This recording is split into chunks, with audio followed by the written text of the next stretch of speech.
మా అల్లుడు వీళ్ళందరూ నన్ను ఎక్కడ పెట్టారు తెలీదు.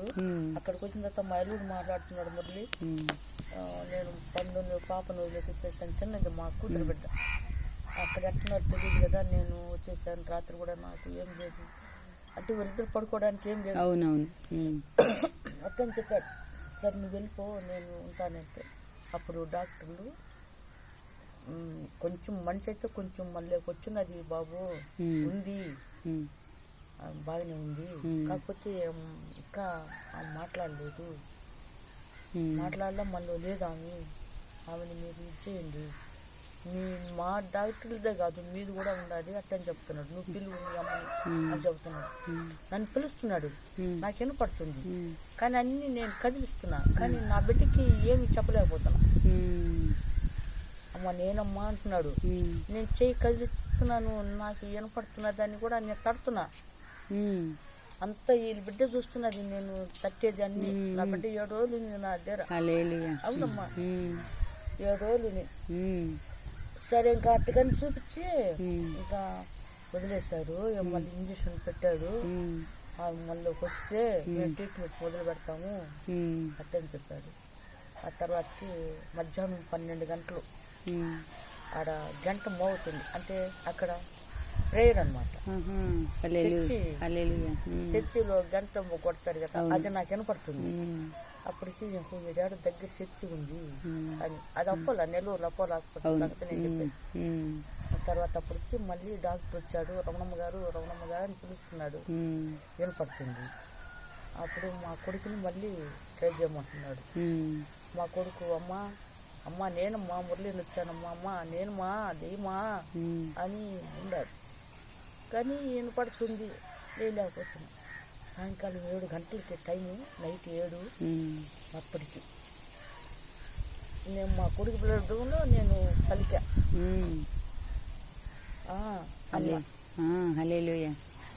అవునమ్మా. మార్చిలో పెడితే అసలు అక్కడి నుండి రావడము, ఆ ప్రార్థన, నోరు లేదు కళ్ళు లేదు, కళ్ళైనా కదిలిచ్చాలి ఒకటి, లేకపోతే నువ్వు మాట్లాడాలి, తనకు వినబడుతుందనే సంగతి మనుషులకు తెలియదు. లోపలేమో ఈమెమో స్పృహతోనే ఉంది, పూర్తి స్పృహతో ఉంది, ఆ విషయాన్ని చెప్పలేక చూడలేక అబ్బబ్బబ్బా. ఆ టైంలో ప్రభుని గట్టిగా అప్పుడు అంటే వాళ్ళు చెప్తున్నారు, ఆ మాట విన్నా నేను, ఏమని పెట్టారు 2 గంటలు పెట్టేస్తారు, నాకు ప్రాణం పోయింది, మీ బాడీని తీసుకెళ్ళండి అని వాళ్ళు గొప్ప చెప్తారు అని వాళ్ళు చెప్పుకోవడంలో నేను అన్ని వింటున్నా. కానీ ఒక టైంలో వచ్చి ఒక 4 లేపారు, స్కాన్ ఉన్న వెనక పెట్టి తీశారు, వెనక పెట్టారు, ఆమె సొరగలేదు, 2 తీయండి అట్టని డాక్టర్ గారు ఉన్నారు, డాక్టర్ గొంతు కూడా వినపడుతుంది నాకు. ఆ స్కాన్ తీశారు, అది కూడా చూస్తున్నాను, తెలుస్తుంది. మళ్ళీ పండేశారు, మళ్ళీ చీరతోనే ఉండి అప్పటిదాకా డ్రెస్ మారోలా నా చీరతోనే ఉన్నాను, అంత బాగా లాగారు, వదిలిపెట్టేపోయారు. వాళ్ళు వెళ్ళిన తర్వాత వీళ్ళు మాట్లాడుకుంటున్నారు, ఆమె ప్రాణంతో ఉందో తెలియదు, బాగా స్ట్రగుల్లో ఉందో తెలియదు, కానీ వీళ్ళు ఏమో తేడు పెట్టారు. వాళ్ళు ఇస్తే మేమన్నీ ట్రీట్మెంట్ చేసాము, సమాధానం చెప్పలేదు, బాడీ ఇదైపోయింది, డెడ్ బాడీ అయింది అని చెప్తున్నారు. అప్పుడు నాకు హృదయంలో వచ్చేసింది అంతే. అంటే అప్పుడు ఆయన నేను చెప్పుకున్నాను, నా బాధ చెప్పుకున్నాను, నేను కాపాడు ఏసయ్యా నన్ను కాపాడుతండ్రి అని నేను లోపలే ప్రార్థన చెప్పుకున్నాక ఒక 2-3 గంటల తర్వాత అప్పుడు నేను పడుకున్నాను కదా, ట్రైలోనే ఉన్నా, నేను తీసుకొని ట్రైలోనే పెట్టినారు, మనం వేరే సీట్ గీట్ ఏం మారవాలి, బెడ్ అనేది మారవాలి అప్పటిదాకా. అప్పుడు తీసుకుపోయారు, తీసుకుపోయారమ్మా. అప్పుడు తీసుకుపోతే అప్పుడు మా బాబు రావడం, నాతో మాట్లాడడం, నైట్ 7 గంటలకి పలకడం, ఇంకా అక్కడ ట్రీట్మెంట్ మొదలు పెట్టారు. అప్పుడు మొదలుపెట్టి అప్పుడు ఒక ఇడ్లీ తినిపించారు.